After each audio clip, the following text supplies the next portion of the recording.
Note la explicación lógica que da Jesús desde el verso 8, porque todo aquel que pide recibe, y el que busca halla, y al que llama se le abrirá. ¿Qué hombre hay de vosotros que si su hijo le pide pan, le dará una piedra? ¿O si le pide un pescado, le dará una serpiente? Pues si vosotros, siendo malos, sabéis dar buenas dádivas a vuestros hijos, ¿cuánto más vuestro Padre que está en los cielos dará buenas cosas a los que le pidan? Cuando yo era solo un muchachito, el doctor Roy Ángel era un muy conocido pastor en Miami, en la Florida. Y una de las cosas que él hacía en sus predicaciones era contar historias. Usaba en forma excelente ilustraciones en sus mensajes, y alguna vez contó de un joven pastorcito cuidando sus ovejas. Un día ese joven pastor vio en el suelo una flor de increíble belleza. Se arrodilló para mirar más de cerca esa flor y le fascinó tanto que con sumo cuidado la sacó con raíz y todo del suelo, y poniéndose de pie y teniendo la flor en la palma de sus manos, la contempló más de cerca. Cuando así lo hizo, una montaña cercana pareció que se abrió por la misma mitad. Unas enormes puertas se abrieron de par en par en la montaña, y los brillantes rayos del sol iluminaron toda clase de tesoros en esa montaña abierta. El pastorcito jamás había visto nada semejante, así que, dejando la flor en el suelo, fue hacia ese tesoro y comenzó a recoger en su manto rubíes, diamantes, esmeraldas, zafiros, perlas, oro y plata. Su manto estaba repleto de ese tesoro. Él no era más que un pobre pastor, pero ahora iba a ser un rico pastor. Y con ese fabuloso tesoro comenzó a bajar la montaña, cuando escuchó una voz que le decía: «No te olvides de lo mejor».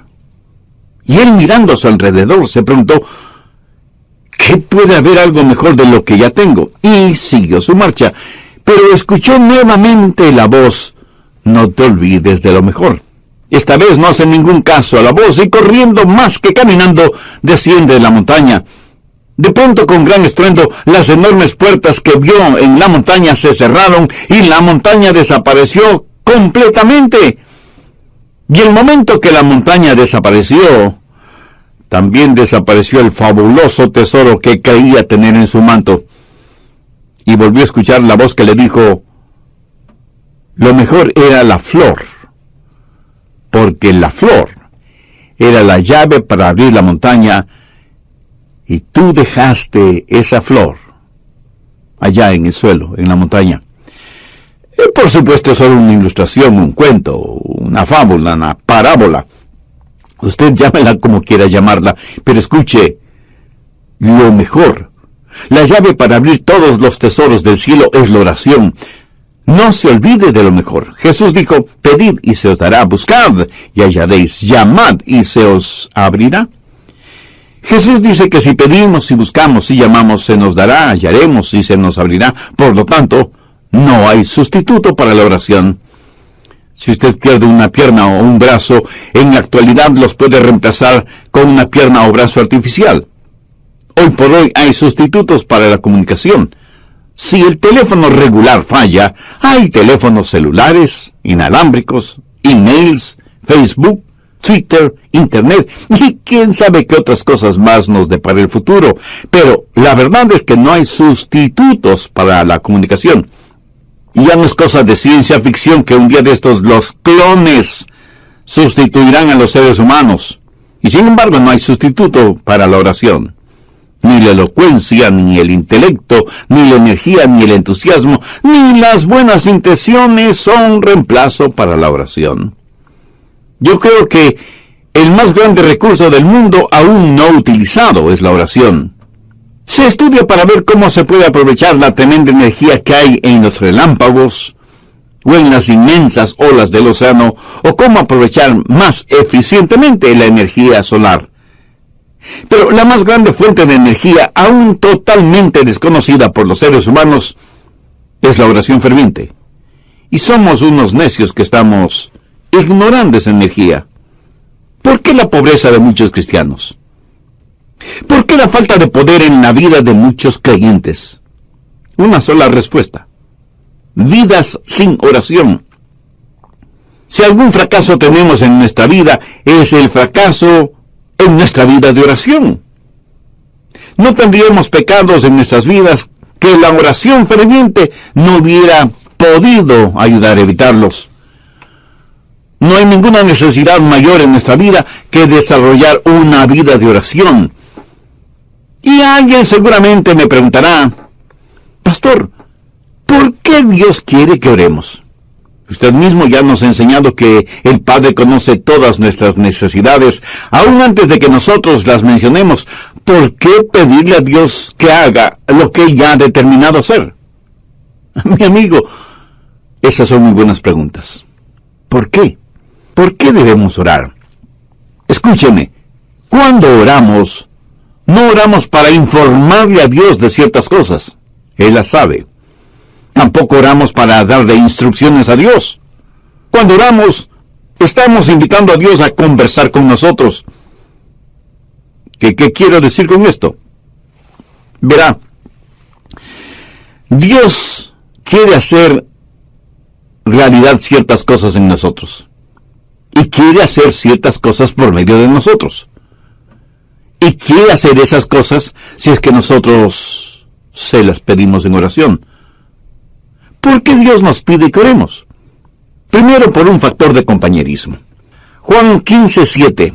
Si permanecéis en mí y mis palabras permanecen en vosotros, pedid todo lo que queréis, y os será hecho. ¿Qué es lo que Dios quiere que hagamos? ¿Dios simplemente quiere darnos cosas? ¿O quiere Dios tener comunión, compañerismo con nosotros?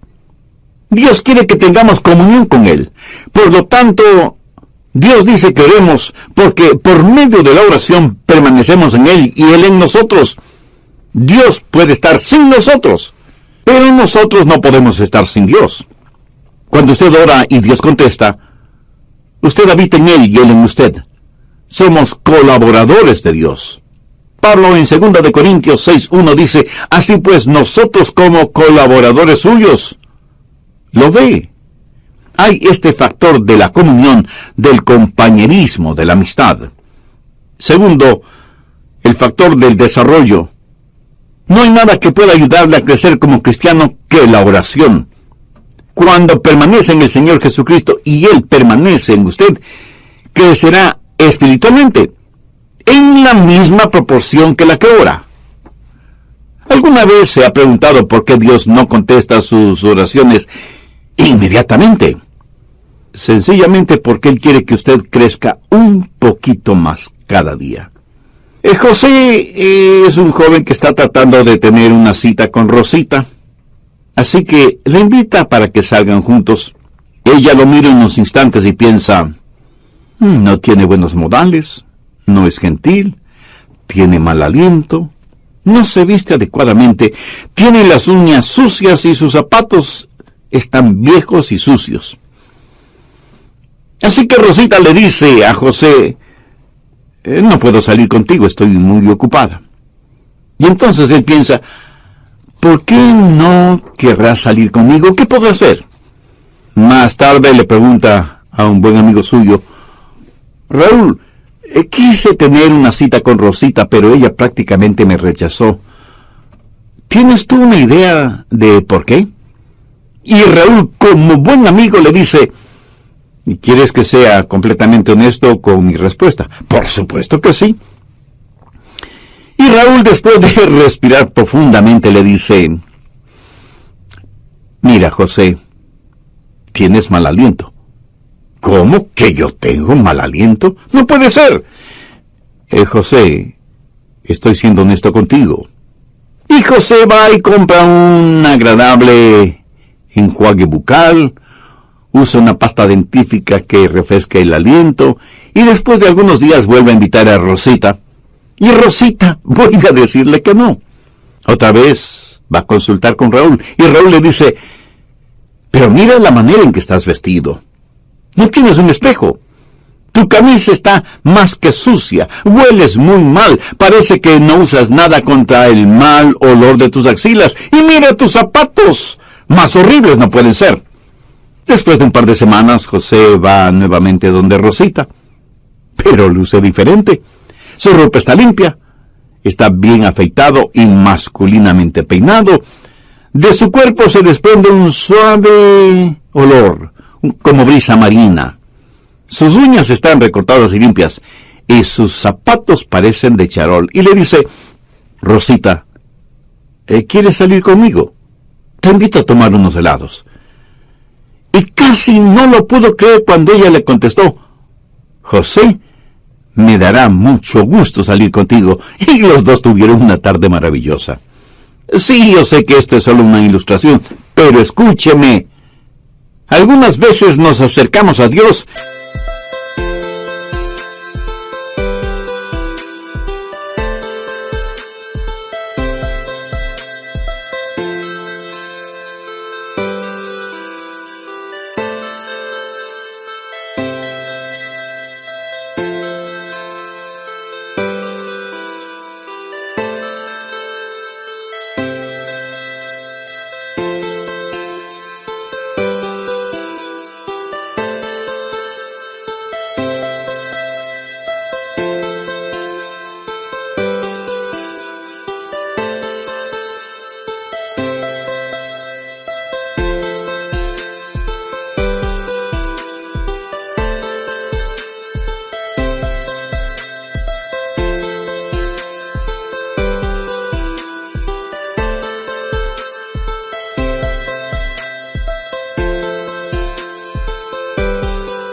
y simplemente le decimos: Dios, haz esto.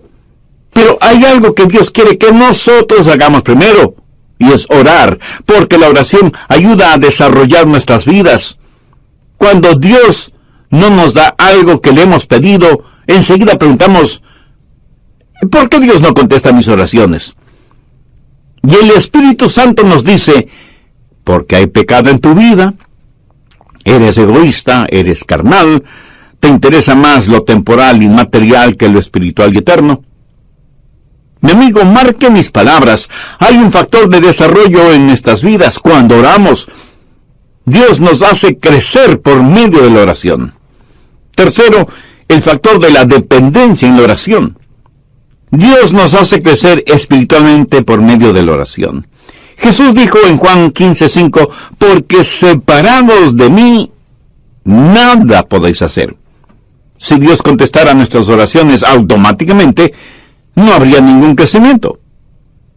Pero si nunca tuviéramos que orar, no habría ninguna dependencia. La oración es la forma en que nos fusionamos con Dios. Y esa es una maravillosa promesa. Pedir, buscad, llamad. Pero no solo una promesa que reclamar, sino un proceso a seguir. ¿Alguna vez ha puesto atención a los verbos en este versículo? Pedir, buscar, llamar. Eso es un proceso que va creciendo en intensidad. Pedir para recibir, buscar para encontrar, llamar para que se nos abra. Así, este versículo es una promesa y un proceso. La promesa de que Dios nos escuchará. Enfoquemos este punto. Usted se acerca a Dios y le pide algo. ¿Sabía que el más grande problema en la oración no es la oración no contestada, sino la oración no verbalizada? Muchos ni siquiera llegamos a pedir. Santiago 4:3 dice: pedís y no recibís, porque pedís mal. Pero la oración no verbalizada no solo es una tragedia, sino que es un pecado. El profeta Samuel dijo: lejos sea de mí que peque contra Jehová, cesando de rogar por vosotros. Una y otra vez la Biblia no solo nos invita a orar, sino que nos ordena orar. Busque Lucas 18:1. También les refirió Jesús una parábola sobre la necesidad de orar siempre y no desmayar. Y en Marcos 14:38, Jesús les dijo a los discípulos: velad y orad para que no entréis en tentación. Escúcheme, cada vez que pecamos es porque hemos fracasado en orar como debíamos hacerlo. Y Pablo dice que no debemos estar afanosos por nada, sino que debemos dar gracias por todo. Y que con oración y ruego debemos hacer conocer nuestras peticiones a Dios. La razón por la que estamos tan llenos de preocupaciones y ansiedades es porque no hemos aprendido a orar. Y porque cuando oramos, pedimos lo que queremos y no lo que en verdad necesitamos. Una buena manera de probar si lo que pedimos es correcto o incorrecto es preguntándonos, ¿puedo pedirle esto a Dios? Si su propia respuesta es negativa, pues no se atreva a pedírselo a Dios.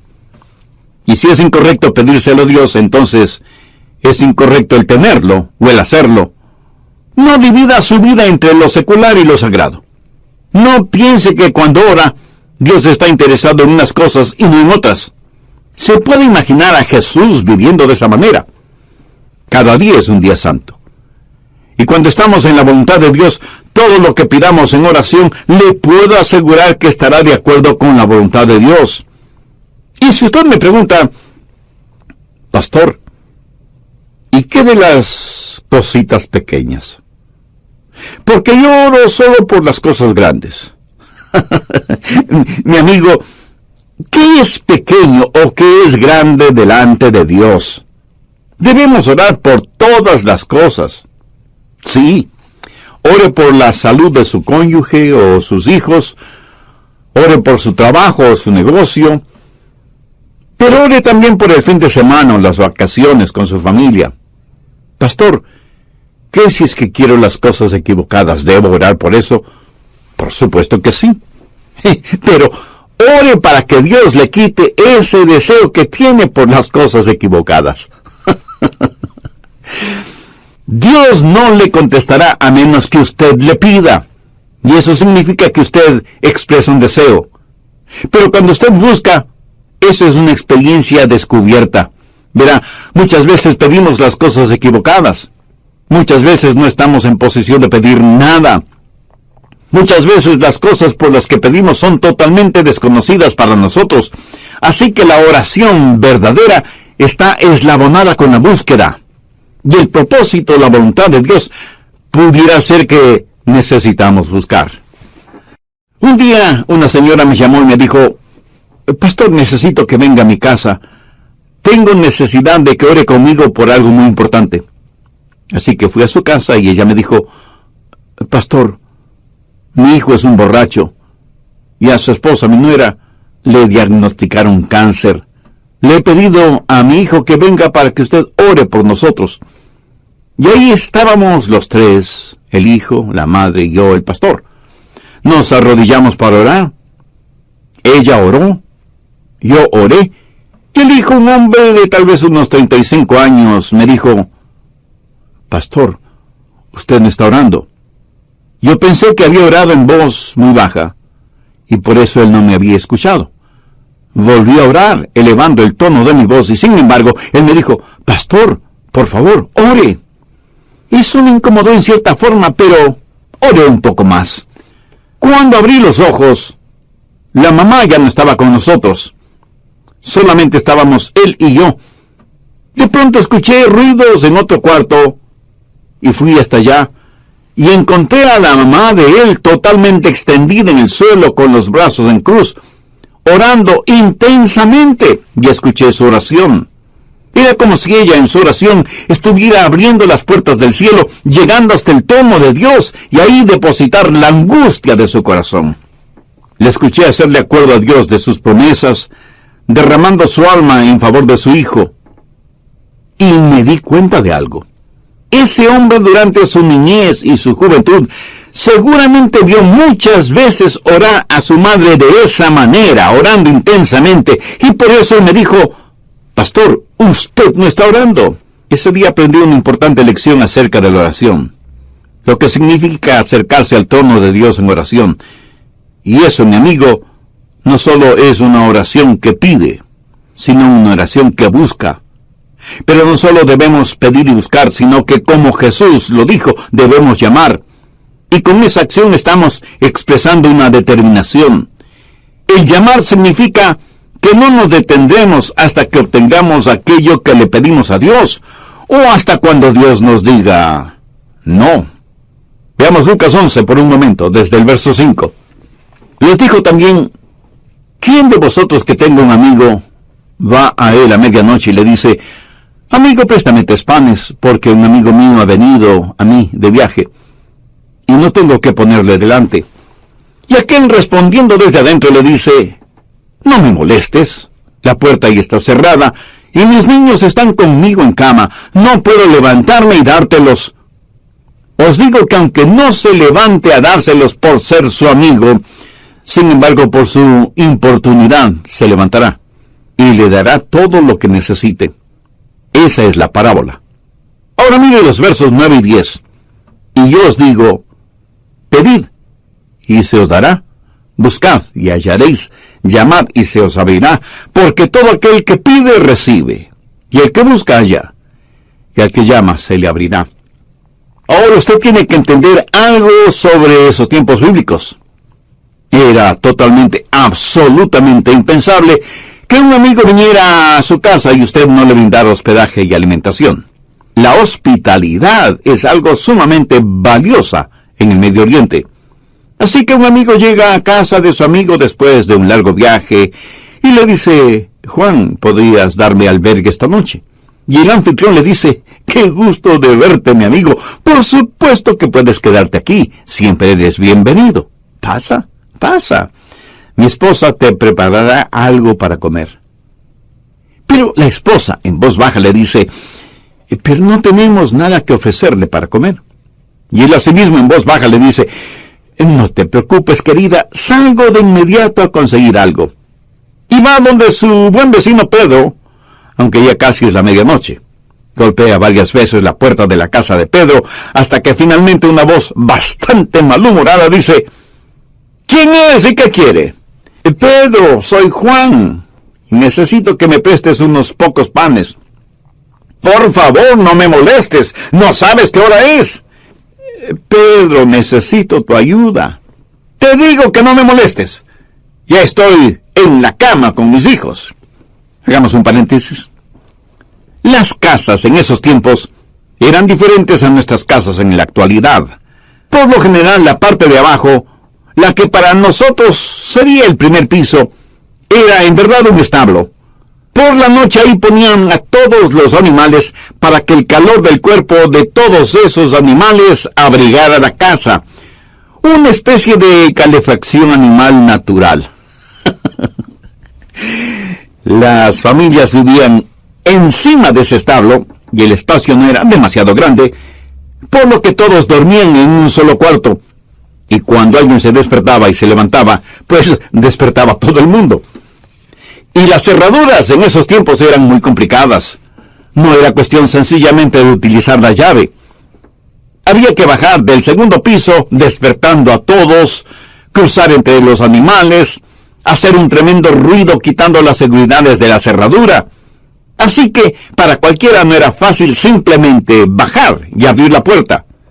Pero Juan insistió e insistió hasta que Pedro, para que no le moleste más, le dio los panes que necesitaba. Lo hizo no necesariamente porque Juan era su buen amigo, sino porque Juan fue insistente. No aceptó un no como respuesta.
Y de eso está hablando Jesús, de la persistencia en la oración. ¿Cuántos de nosotros oramos de esa manera? Note que en este versículo los verbos están en tiempo presente, lo cual significa manténganse pidiendo, manténganse buscando, manténganse llamando. La oración no es una carrera de velocidad, más bien es una larga maratón. En el Evangelio de Lucas capítulo 18, Jesús también habló acerca de una viuda que fue donde un juez injusto, buscando justicia. Este juez no tenía miedo de Dios ni de los hombres. Era un ateo, un juez ególatra. Y la viuda venía una y otra vez porque necesitaba hablar con el juez. Finalmente el juez falló a favor de la viuda porque, como ese juez mismo lo dijo, no quiero que me agote la paciencia. Esta ilustración la utilizó Jesús para poner de relieve que si un juez injusto puede actuar de esa manera, ¿cómo un juez justo no va a escuchar nuestras oraciones? Dios no es como un juez injusto. Y si Dios, el juez justo, nos contesta, no es para librarse de nosotros antes de que se le acabe la paciencia. Dios quiere que persistamos en la oración porque Él está haciendo algo en nosotros y por medio de nosotros. Y siempre vamos a encontrar a Jesús enseñando la persistencia en la oración. Y sea que usted lo entienda o no, es una enseñanza bíblica. Permítame también mencionar a la mujer sirofenicia que desde lo que es hoy el Líbano se acercó a Jesús para buscar ayuda para su hija que estaba poseída por un demonio. Es profundamente interesante la conversación de Jesús con esa mujer griega. Vayamos al capítulo 7 de Marcos, desde el verso 26. La mujer era griega y sirofenicia de nación, y le rogaba que echase fuera de su hija al demonio. Pero Jesús le dijo, deja primero que se sacien los hijos, porque no está bien tomar el pan de los hijos y echárselo a los perrillos. Respondió ella y le dijo, sí, Señor. Pero aún los perrillos debajo de la mesa comen de las migajas de los hijos. Entonces le dijo, por esta palabra, ve, el demonio ha salido de tu hija. Y cuando ella llegó a su casa, halló que el demonio había salido y a la hija acostada en la cama. Cuando Jesús usó la palabra perrillos, hacía referencia a perritos mascotas. Note que la mujer no se siente ofendida por eso, y más bien le dice a Jesús que aún los perrillos están felices de comer las migajas de pan que caen de la mesa. En el original, ella no usa la misma palabra que Jesús utilizó para perrillos.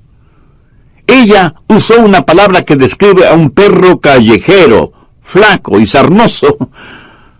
Por eso Jesús se sintió conmovido y le otorgó a la mujer lo que le había pedido. Durante las horas finales de su pasión, Jesús oró a su Padre varias veces. Jesús, el Hijo de Dios, prevaleció en la oración. El apóstol Pablo habla de una espina en la carne y dice que 3 veces le pidió a Dios que se la quitara. Esto significa que Pablo tuvo 3 extensas sesiones de oración sobre un largo periodo de tiempo, hasta que Dios le contestó. Pero Dios no le contestó como Pablo se lo pidió, sino como Dios quiso contestarle.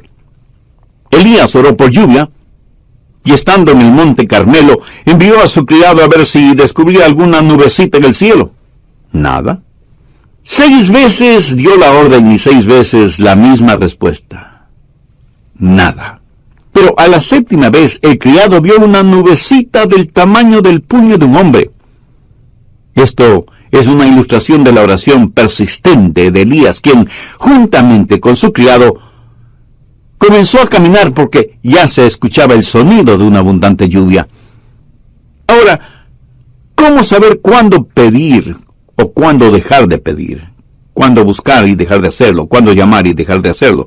Al respecto, permítame mencionar 3 pasos. Se detiene cuando Dios le da lo que usted ha pedido. A veces las respuestas de Dios son directas. Otras veces son diferentes. Algunas veces Dios demora sus respuestas, otras veces simplemente las niega. Pero ¿cómo saberlo? Tiene en su corazón. Quiero decir, algunas veces Dios le dirá, Ya lo tienes, ya lo tienes. Y usted tiene la seguridad de que lo que ha pedido a Dios ahora, ya se lo ha dado. Y usted comienza a alabarle por eso.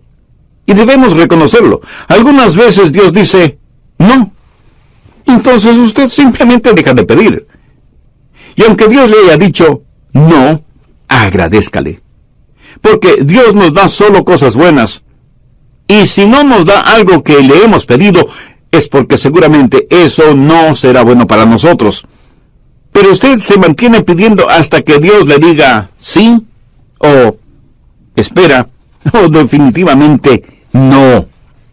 Entonces hay una promesa que reclamar, hay un proceso que seguir y hay una provisión que debemos gozar. Note que el Señor Jesucristo dice por qué y cómo contesta nuestras oraciones. Volvamos a Mateo 7, desde el verso 9, y veamos cómo el Señor ilustra esto. Jesús hace la pregunta: ¿qué hombre hay de vosotros que si su hijo le pide pan, le dará una piedra? ¿O si le pide un pescado, le dará una serpiente? Pues si vosotros, siendo malos, sabéis dar buenas dádivas a vuestros hijos, ¿cuánto más vuestro Padre que está en los cielos dará buenas cosas a los que le pidan? Ahora, ¿cómo sé que Dios va a contestar la oración? Pues note lo que Jesús está diciendo. Es algo razonable y que va de acuerdo a nuestra naturaleza humana. Tome un hombre que no ha sido salvado, un hombre que no conoce a Dios. Si sus hijos le piden comida, no les dará comida.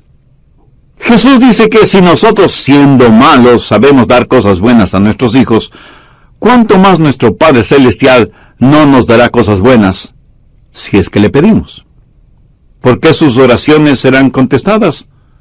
Pues porque Dios es bueno. Sabe eso con certeza en su corazón, en su mente. Dios es bueno. Dios se deleita en contestar sus oraciones. Dios quiere contestar sus oraciones porque nuestro Dios es un buen Dios. Pero Dios no solamente que es bueno, sino que además es sabio. Si usted le pide pan, tenga la seguridad de que no le dará una piedra. Él nunca nos dará algo que sea malo. En la Palestina abundan miles y miles de pequeñas rocas que por su color y su textura parecen pequeños panes. Si usted le pide a Dios pan, Él le dará pan, no una roca que parezca pan. Ahora escúcheme, si usted le pide una roca, Él no le dará una roca. Él no le dará ninguna cosa mala, aunque usted se lo pida. ¿Por qué? Porque Dios es bueno, sabio y capaz. Yo tuve un padre terrenal a quien amé mucho. Cuando cumplió sus 86 años, pensaba que tenía solo 40. Mi querido padre. Él tenía sus limitaciones como todos los seres humanos las tenemos. En cambio, mi Padre Celestial no tiene limitaciones. En Él tengo la simpatía de un padre y la soberanía de un rey. Él es un padre que me escucha y un rey que me contesta. ¿Por qué Dios contesta, escucha mis oraciones? Porque Él es un Dios bueno, sabio y soberano. ¡Qué poderoso Dios al que servimos! Nosotros somos unos necios si es que no aprendemos a orar. Jesús dijo que si pedimos se nos dará, si buscamos lo encontraremos, y si llamamos nos será abierto. La cosa más sabia que podemos hacer es aprender a orar. Es Dios su Padre Celestial. Aquí Jesús no está hablando a la gente perdida, está hablando a los salvados. Si el Señor Jesucristo aún no es su Salvador, significa que usted necesita ser salvo, y puede serlo ahora mismo, si ese es el deseo de su alma. Le invito a repetir conmigo una sencilla oración. Dígala con sus propias palabras, pero dígalas con profunda fe, con sinceridad y con convicción. Dios eterno y Padre Celestial, tú sabes que la oración no es uno de mis puntos fuertes, de hecho, es uno de los puntos más débiles de mi vida espiritual. Pero hoy me acerco a ti para pedir tu gracia y misericordia, no solo para que me perdones, sino también para que me ayudes a desarrollar mi vida de oración. Señor Jesús, tú siendo